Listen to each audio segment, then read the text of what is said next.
ফলগুলি আছে। এই যে এই দেখতে পাচ্ছেন কত সুন্দর ফল, এই যে মাটির সাথে মিশে আছে। আর কিছুদিন পরেই কিন্তু এই ফলগুলি পাকবে।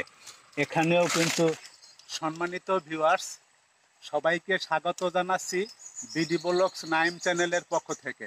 বন্ধুরা, আজকেও কিন্তু বরাবর সুন্দরবনে চলে এসেছি, সুন্দরবনের কেওয়া কাঁঠালের বাগানে। এই যে বন্ধুরা সেই বাগানটা দেখতে পাচ্ছেন, কত সুন্দর একটি ছোট্ট বাগান। এই বাগানটির ভিতরে কিন্তু প্রচুর পরিমাণে ফল। সে ফলগুলির নাম কেউ বলে কেওয়া কাঁঠাল, কেউ বলে বন কাঁঠাল, কেউ বলে কেয়া ফল। আবার কেউ বন্ধুরা কমেন্টস করে এটা তো মালয়েশিয়ার ডুরাইন ফল।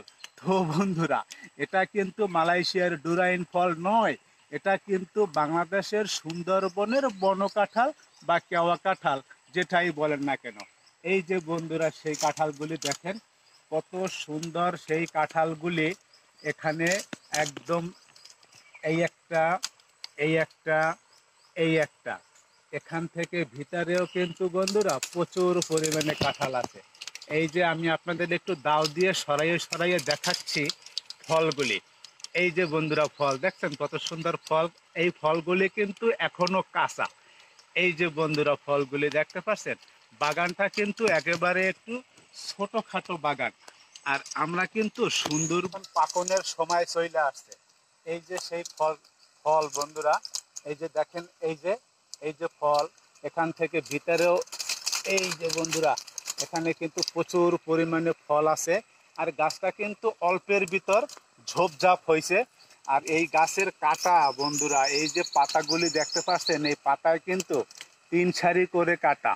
এই এক সারি কাটা, এই এক সারি কাটা, আর এই এক সারি কাটা, 3 সারি কাটা এই ফলের গাছে। তো বন্ধুরা, এই গাছ যদি গ্রাম অঞ্চলে কারো ছাদে বা কারো বাগানে চাষ করলে এত সুন্দর ফল পেত, তাহলে কিন্তু তাদের মনটা ভরে যেত।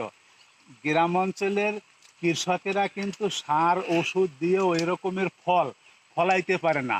আর সুন্দরবনে খালের পাশে এমনি কিন্তু এই ফলগুলো হইয়া আছে, যে ফলগুলার বা যেই গাছগুলার নেই কোনো যত্ন, নেই কোনো সার ওষুধ। এই যে খালটা দেখতে পাচ্ছেন, এটা কিন্তু সুন্দরবনের ভিতরের খাল। আমি এখন একটু উপরের দিকে উঠছি বন্ধুরা আছে। আর এখানেও কিন্তু ফল আছে। এই যে দেখেন, আপনাদের আমি ফলগুলি দেখাচ্ছি। এই যে একটু কাটা সরাইয়ে দেখাচ্ছি। এই যে দেখেন, মাটির সাথেও কিন্তু এখানে ফলগুলি আছে। এই যে দেখেন, এই যে এখানে কিন্তু এই যে মাটির সাথে, এই যে বন্ধুরা দেখেন এই ফলগুলি। তো এরকমের কিন্তু পুরো বাগানটায় কিন্তু ফলে ভরা।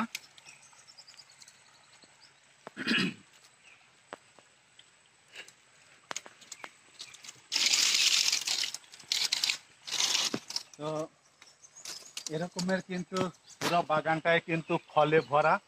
একটু জুম কর।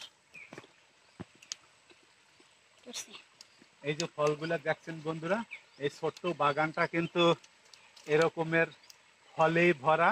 আর এই ফলগুলি পাকবে কিছুদিন পরে। ফল সহ ধরিস এই ফলগুলি। তো বন্ধুরা, এই ফলগুলি কিন্তু আর কিছুদিন পরেই পাইকে যাবে। জ্যৈষ্ঠ মাসে পাকে। এখন কিন্তু এর পাকন ধইরা গেছে। আর কিছুদিন পরে পাকার পরে এই ফলগুলি ভেঙে খাওয়া যাবে। এখনই কিছু ফল পাকা দেশে। আর কিছুদিন পরে কিন্তু একদম ঝাঁকজমকভাবে ফলগুলি পাইকা হলুদ এবং লাল টকটকে হবে। তখন কিন্তু ফলগুলি খেতে খুব মজা হবে।